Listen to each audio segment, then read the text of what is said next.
Hello friends, ये जो है कक्षा 10 वाले बच्चों के लिए उनके विज्ञान में केमिस्ट्री का जो कह सकते हैं ना, जो है दूसरा पार्ट पहला पार्ट है। इसका नाम क्या है? रासायनिक अभिक्रियाएं एवं समीकरण।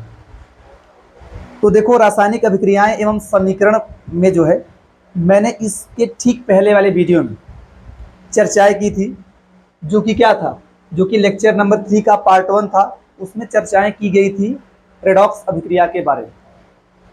रेडॉक्स अभिक्रिया बहुत ही इंपॉर्टेंट है, बता रहे हैं आपको, ठीक है। रेडॉक्स अभिक्रिया के बारे में चर्चाएं की गई थी कि कैसे पहचाने रेडॉक्स अभिक्रिया है कि नहीं है। रेडॉक्स अभिक्रिया पहचानने का तरीका ये आपको बताया गया है कि उस अभिक्रिया को रेडॉक्स अभिक्रिया कहिए जिसमें ऑक्सीकरण भी हो रहा हो और अपचयन भी हो रहा हो। उस अभिक्रिया को रेडॉक्स अभिक्रिया कहा जाता है जिसमें ऑक्सीकरण भी होता है और अपचयन भी होता है। दोनों को मिला के बोलते हैं रेडॉक्स अभिक्रिया, ठीक है। और ऑक्सीकरण और अपचयन को छांटने के लिए आपको आना चाहिए ऑक्सीकरण संख्या निकालना। अगर आप ऑक्सीकरण संख्या निकालना सीख लेते हैं, ऑक्सीकरण संख्या निकालना सीख लेते हैं, तो आप आराम से ऑक्सीकरण व अपचयन को छांट लेंगे। अगर ऑक्सीकरण संख्या में वृद्धि हुई, अगर आपने मान लीजिए ऑक्सीकरण संख्या निकाल ली, अगर किसी तत्व के ऑक्सीकरण संख्या में वृद्धि हो रही है तो बोलेंगे उसका हो रहा है ऑक्सीकरण, और अगर किसी तत्व के ऑक्सीकरण संख्या में कमी आ रही है तो आप क्या बोलेंगे, उसका अपचयन हो रहा है। तो यहां देखते हैं, देखिए, और अगर आपने सुनो पहले, अगर आपने ऑक्सीकरण और अपचयन अभिक्रियाओं को छांट लिया तो छांटने के बाद आपसे पूछा जाएगा ऑक्सीकारक और अपचायक पदार्थ, कि ऑक्सीकारक किसे कहा जाएगा, अपचायक किसे कहा जाएगा।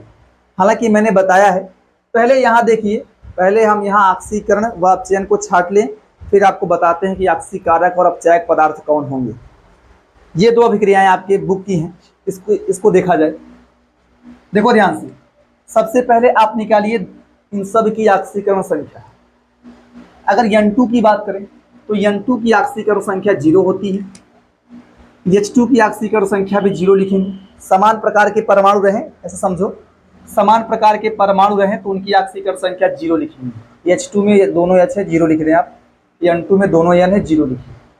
लेकिन यहाँ पर अलग अलग प्रकार के परमाणु, NH3 में अलग अलग प्रकार के परमाणु हैं, तो आप ना इस N की ऑक्सीकरण संख्या निकाल लें। H का तो पता है, H का +1 होता है। कितना होता है?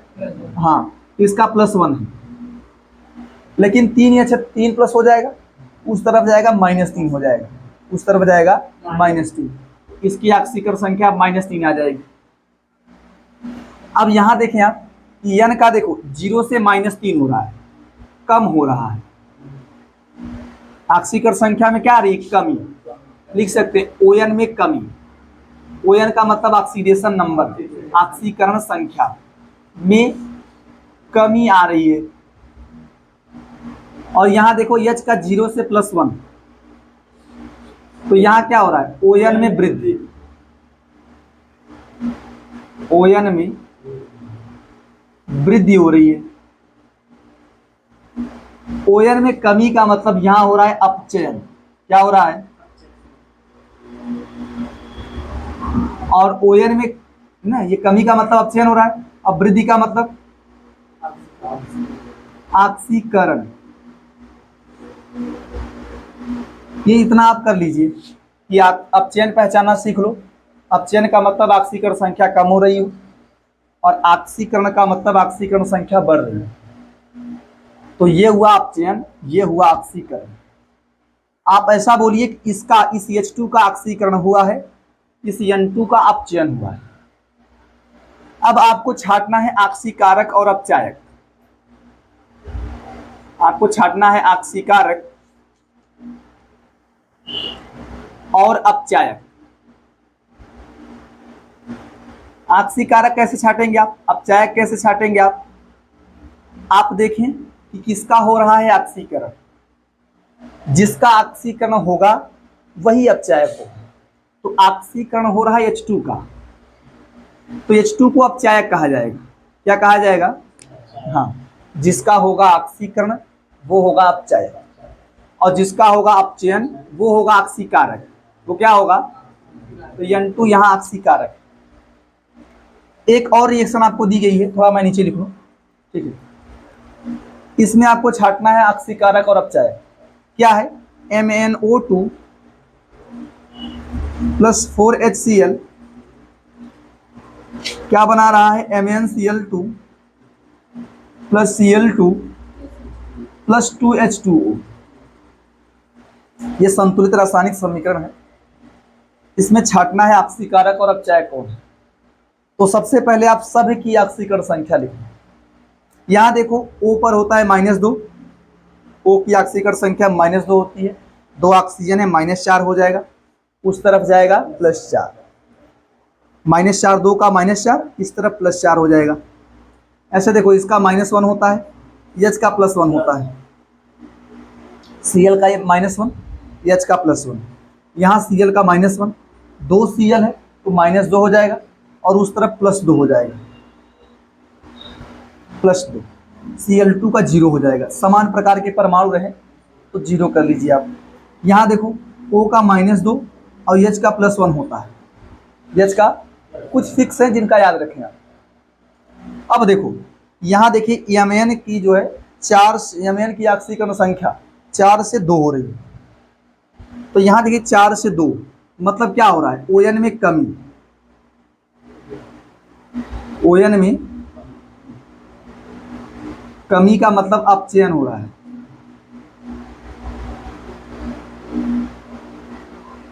ON में कमी का मतलब अपचयन हो रहा है।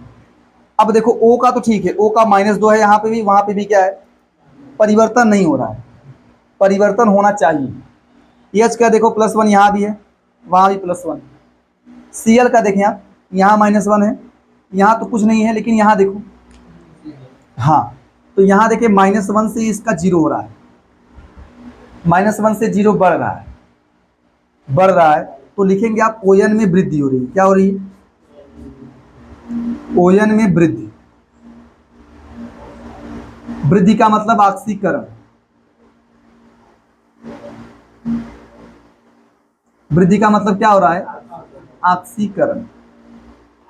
अब देखो अगर आपने ये छांट लिया, उसके बाद ऑक्सीकारक अपचयक छांटना सीख लेंगे कि जिसका ऑक्सीकरण होगा, इस पूरे को लिखना है, Cl को अलग नहीं करना है, H को अलग नहीं करना है, सबको साथ में लिखना है कि इसका पूरे का ऑक्सीकरण हुआ है।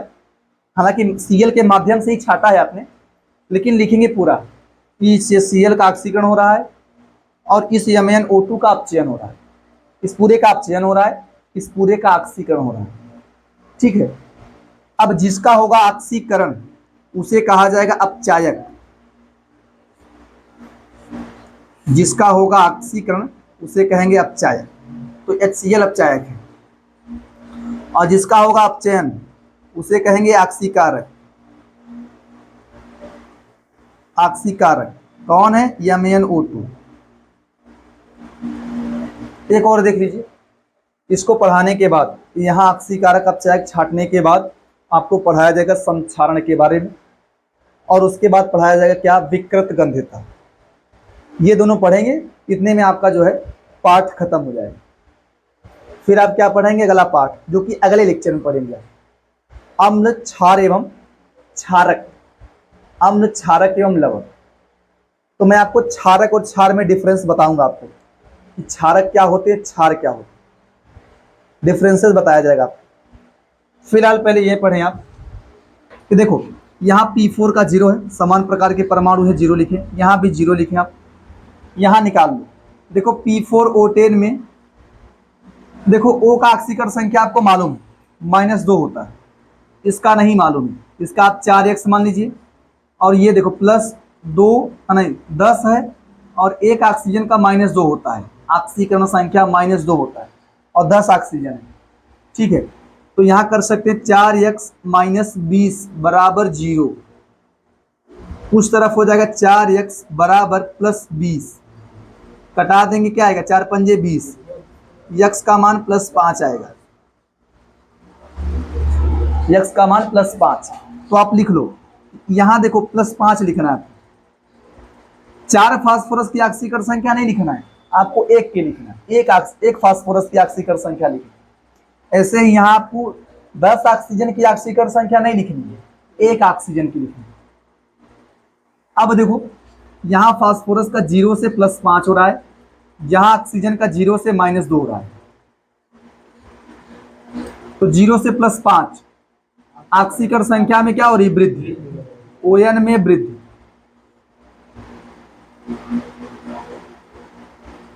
ON में वृद्धि का मतलब हो रहा है ऑक्सीकरण। क्या हो रहा है?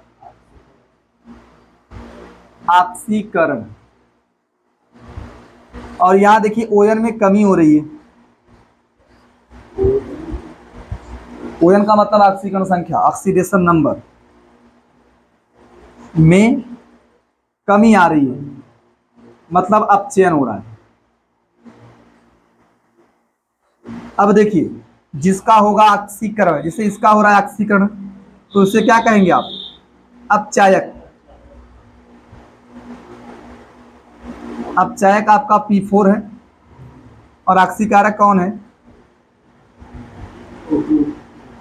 अच्छा एक प्रश्न और देख लीजिए आप, थोड़ा सा एक प्रश्न और देख लीजिए। यहाँ कहीं आ जाएगा, जगह तो होगा ना, देखो इसमें आ जाएगा, यहाँ आ जाएगा ना।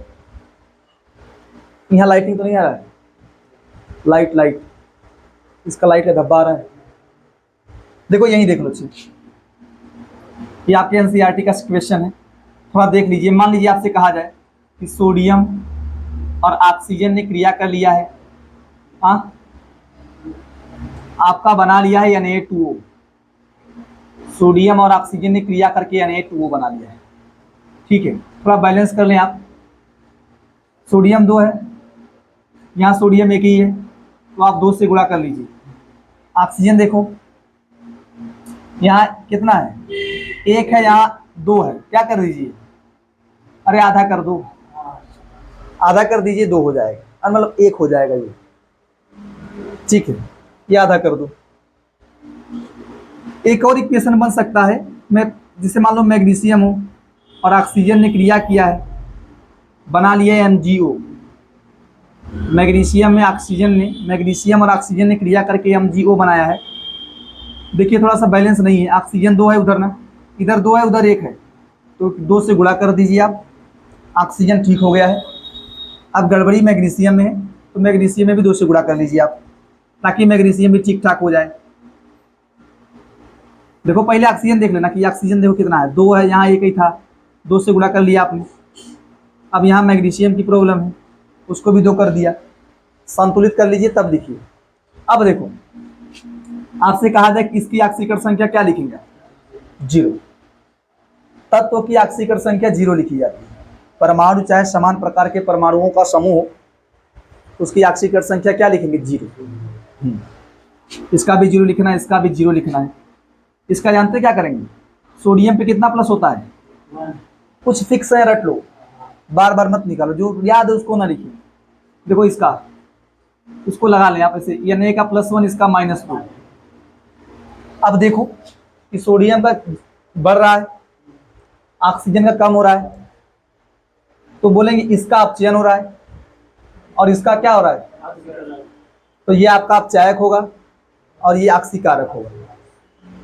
थोड़ा सा दिमाग को दौड़ाइए आप, सोच के हिसाब से दिमाग काम करेगा। फास्ट थिंक कीजिए आप कि 0 से +1 बढ़ रहा है, हो रहा है ऑक्सीकरण, 0 से -2 कम हो रहा है, अपचयन हो रहा है।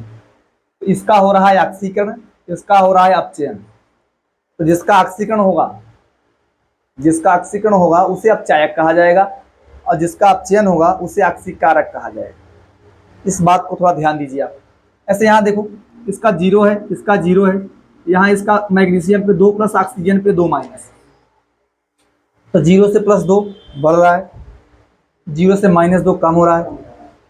इसका हो रहा है ऑक्सीकरण और इसका हो रहा है अपचयन। तो जिसका होगा ऑक्सीकरण वो होगा अपचायक, और जिसका होगा अपचयन वो होगा ऑक्सीकारक। तो लिख लो इसको फटाफट, +1 इसको -2। चालू करो तुम, सही करो। अब देखिए ध्यान से आप लोग, आप क्या पढ़ेंगे अब? संक्षारण के बारे में। संक्षारण क्या है? अरे मिल गया क्या? चलो ठीक, लेक्चर नंबर 3 पार्ट 2।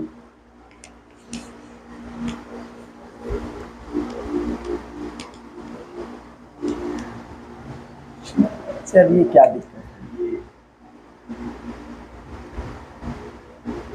अच्छा देखिए ध्यान से, अभी आप पढ़ेंगे संक्षारण के बारे में। यहाँ देखिए थोड़ी बहुत चर्चाएं की जाएंगी संक्षारण के विषय में, जो बेहतरीन तरीके से चर्चा किया गया, बेहतर चर्चा किया गया है, वो किया गया है तीसरे पार्ट में।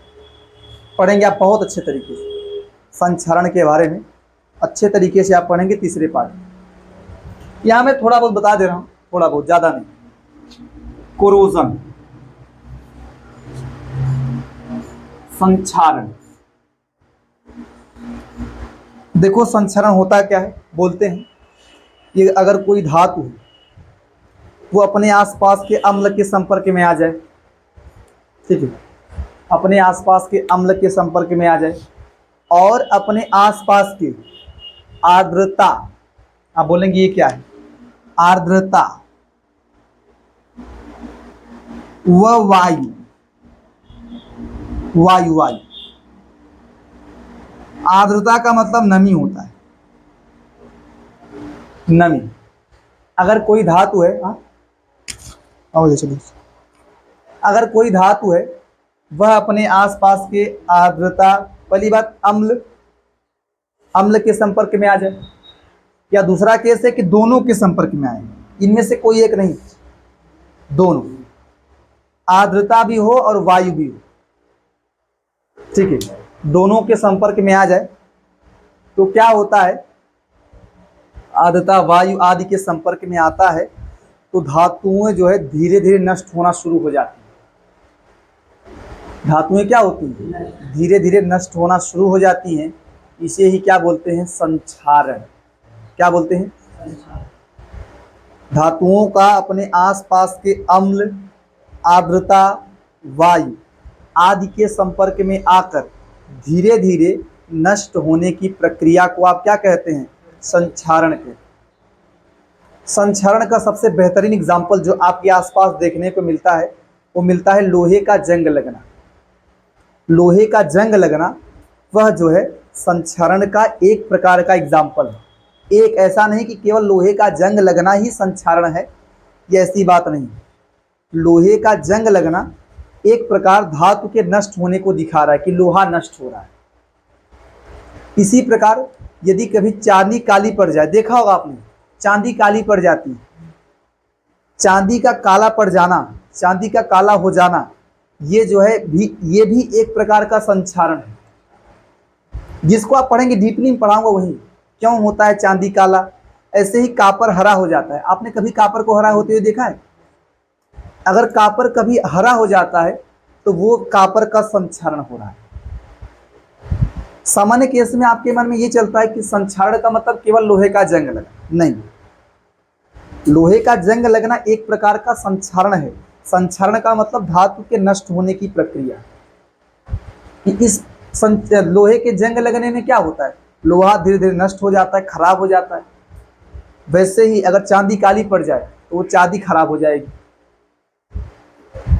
और कापर का कह सकते हैं कापर का हरा हो जाना, ये सब प्रोसेस जो है ये संक्षारण के एग्जाम्पल्स।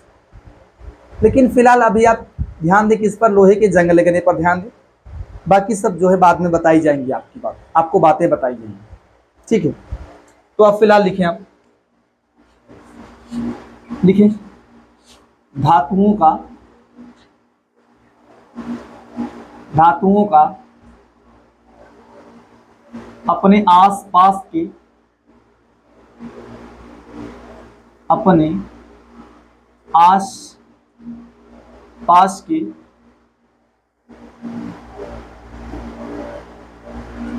अम्ल,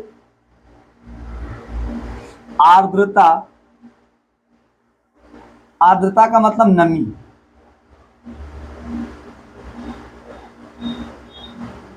आर्द्रता, वायु आदि के संपर्क में आकर आदि के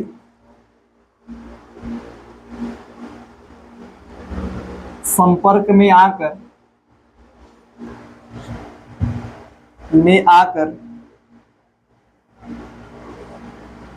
धीरे धीरे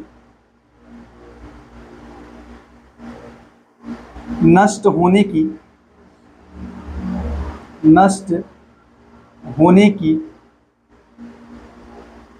प्रक्रिया को धीरे धीरे नष्ट होने की प्रक्रिया को संक्षारण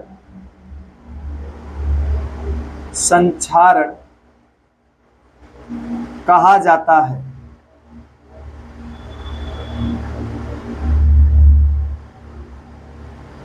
इसकी एग्जांपल्स क्या है, उदाहरण कौन कौन से हैं?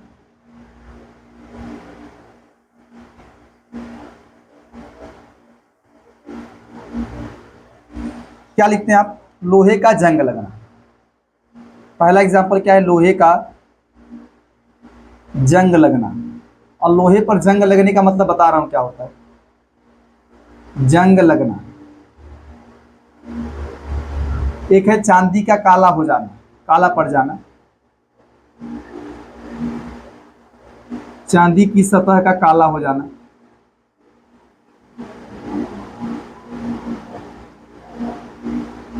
काला हो जाना।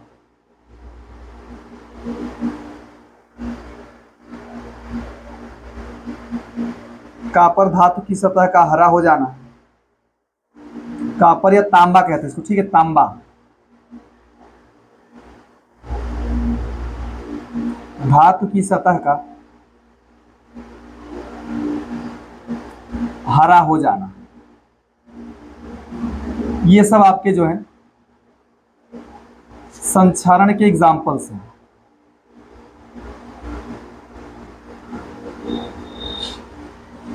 अब अगला क्या करेंगे? धातुओं को संक्षारण से बचाने के उपाय। धातुओं को संक्षारण से बचाने के उपाय।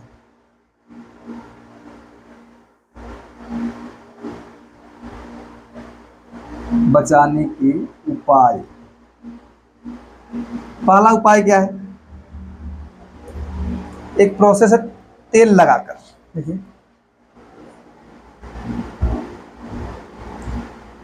तेल लगाकर। अगला है पेंट करके, मैंने ग्रीस लगाकर, जो तेल लगाकर, ग्रीस लगाकर।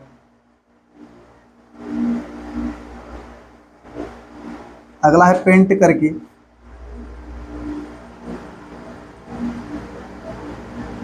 ठीक है।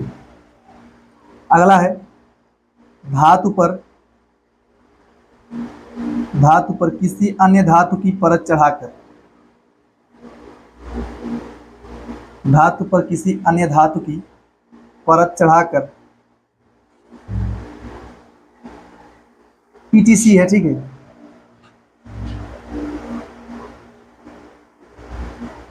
हैं तो प्रोसेस बहुत सी, लेकिन अभी आप इतना ही पढ़िए, ठीक है। और सारी जो प्रोसेस हैं उनकी चर्चाएं करेंगे पार्ट 3 में, ठीक है। तो ये जानते रहिए कि लोहे का जंग लगना। लोहे का जंग लगना जानते क्या है? लोहे के जंग लगने की प्रक्रिया में क्या होता है, कह सकते हैं लोहे का भूरा हो जाना। लोहे की सतह पर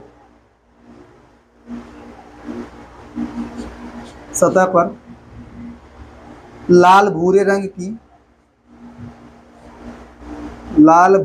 की परत का निर्माण होना।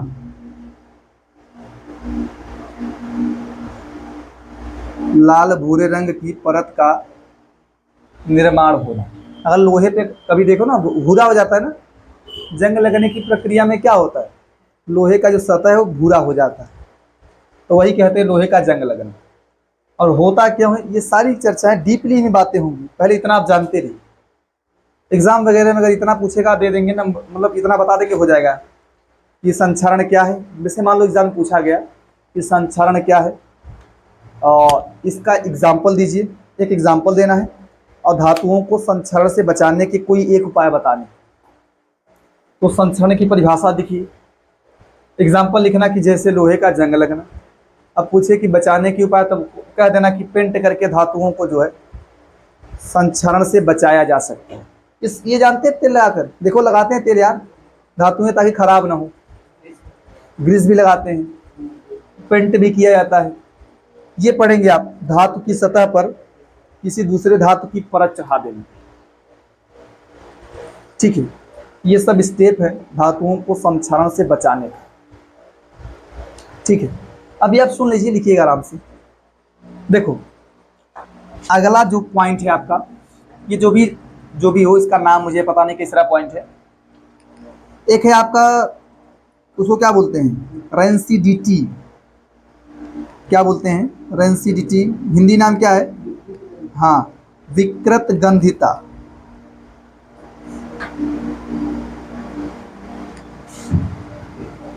अंग्रेजी है रेंसिडिटी।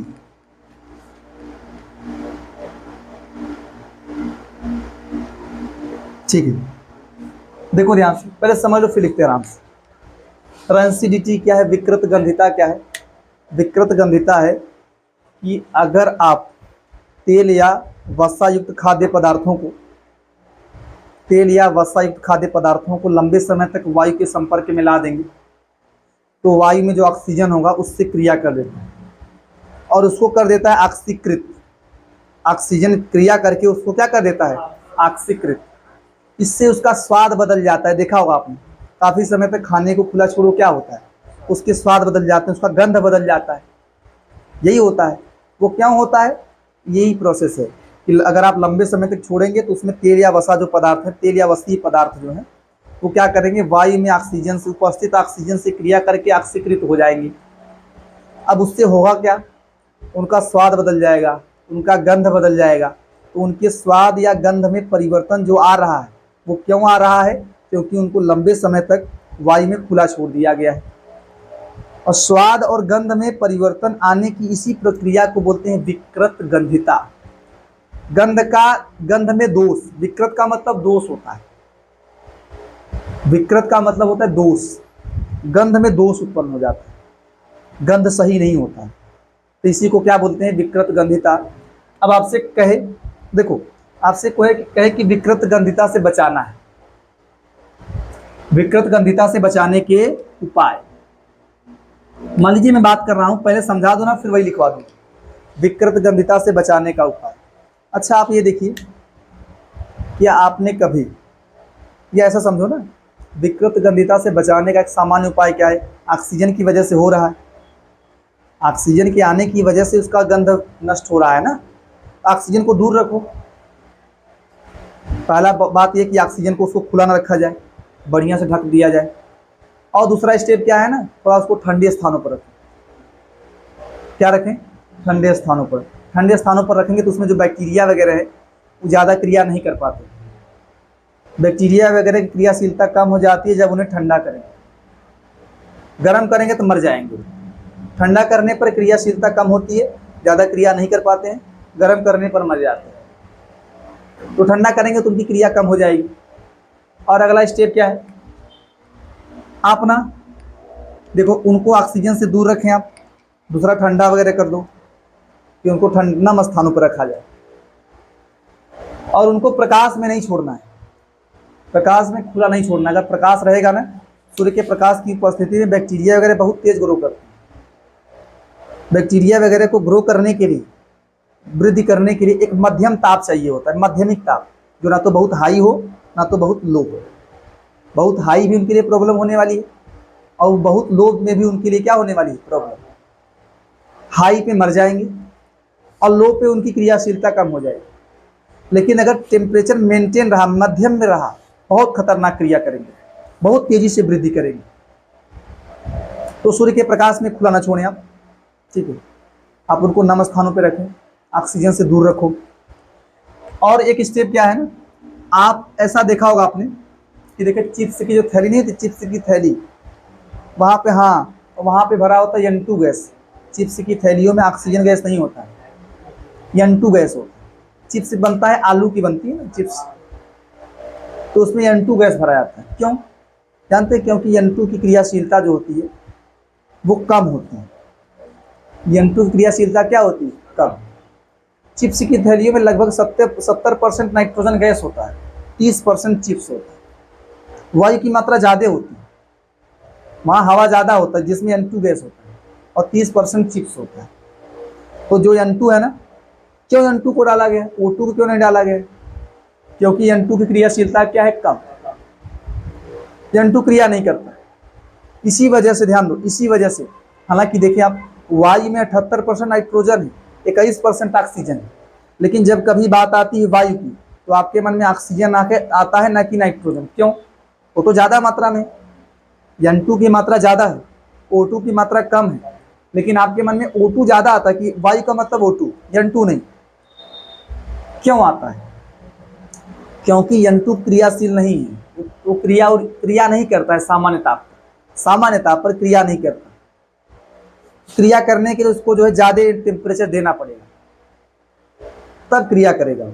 तो सामान्य ताप पर N2 क्रिया नहीं करता है। इसी वजह से जब वायु की बात आती है कि वायु क्रिया कर रही है, तो बोलते हैं N2 क्रिया नहीं कर रहा है। कौन क्रिया कर रहा है? ऑक्सीजन। अगर वायु क्रिया करता है तो सामान्य केस में आप समझते हैं कि O2 क्रिया कर रहा है, N2 नहीं कर रहा है। N2 की बात आती ही नहीं आपके मन में। इसकी वजह यही है कि N2 क्रिया नहीं करता, क्रियाशीलता कम है। ये 4 स्टेप हुए। एक और स्टेप है कि आप ना उसमें मिला दीजिए, उसको बोलते हैं प्रतिऑक्सीकारक पदार्थ। प्रतिऑक्सीकारक पदार्थ मतलब, ऑक्सीकारक पदार्थ का मतलब जो उसको ऑक्सीकृत करे, उसको खराब करने का कार्य करे। ऑक्सीकारक जो ऑक्सीजन नहीं है, ऑक्सीजन को कह सकते हैं कि ऑक्सीकारक, कह सकते हो कि एक प्रकार का ऑक्सीकारक ऑक्सीजन, O2। ठीक है, इसी वजह से ऑक्सीजन को दूर रखा जाता है।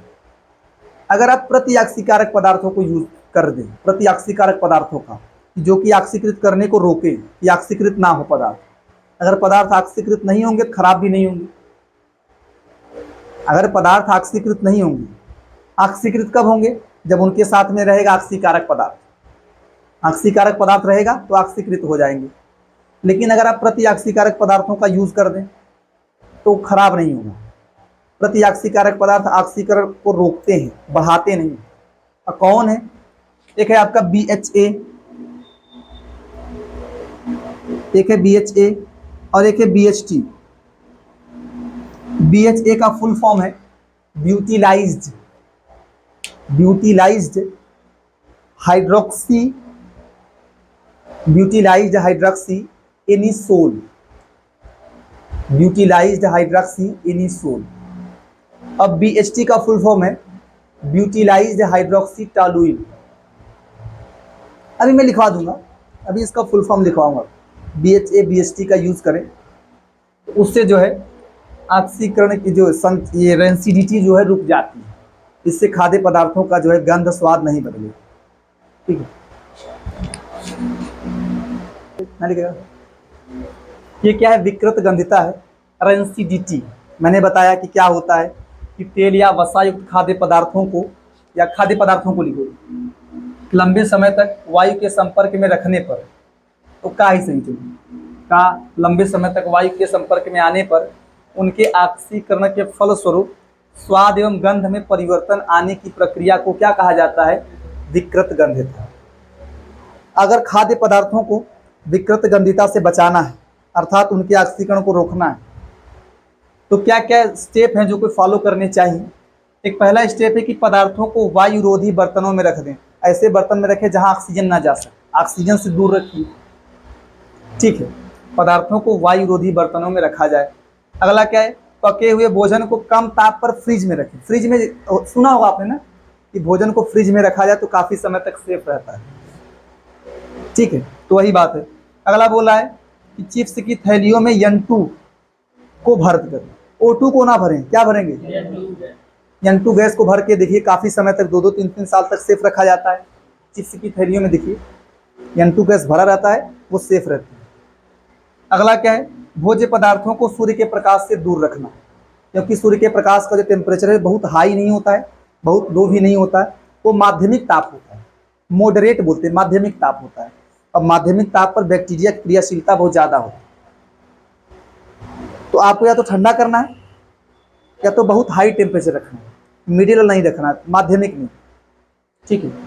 अगला क्या है, प्रतिऑक्सीकारक पदार्थों जैसे BHA क्या है, ब्यूटिलाइज्ड हाइड्रोक्सी एनिसोल। आप हिंदी लिखो, ब्यूटिलीकृत, आपको हिंदी में लिखना है ब्यूटिलीकृत हाइड्रोक्सी एनिसोल। इसका फुल फॉर्म लिख लो, ये हाइड्रोक्सी है, ब्यूटिलीकृत हाइड्रोक्सी, ये क्या है आपका एनिसोल, क्या है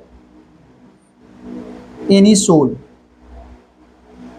और ये क्या है, ब्यूटिलीकृत हाइड्रोक्सी टालुइन, ब्यूटिलीकृत हाइड्रोक्सी टालुइन। समझ पा रहे हैं आप? तो BHA BHT ये सब कैसे पदार्थ हैं, प्रतिऑक्सीकारक पदार्थ हैं, ये ऑक्सीकरण को रोकते हैं। तो अगर आप ऐसे पदार्थों का यूज कर देंगे भोजन में तो भी भोजन जल्दी खराब नहीं होगा। तो आज जो है आपका जो है ना, ये जो है पाठ 1 पूर्ण रूप से समाप्त हुआ। कितना पॉइंट था आपका, वो सारी चीजें आपने पढ़ ली है। अब आप पढ़ेंगे कौन सा, पाठ 2 अम्ल क्षारक एवं लवण, उसकी चर्चाएं की जाएंगी। तो अभी आप इतना लिखिए और घर पे बढ़िया से रिवाइज कीजिए, फिर अगले पाठ में आइए, आप अगले लेक्चर में आइए अगले पाठ को पढ़ने के लिए। आज इतना।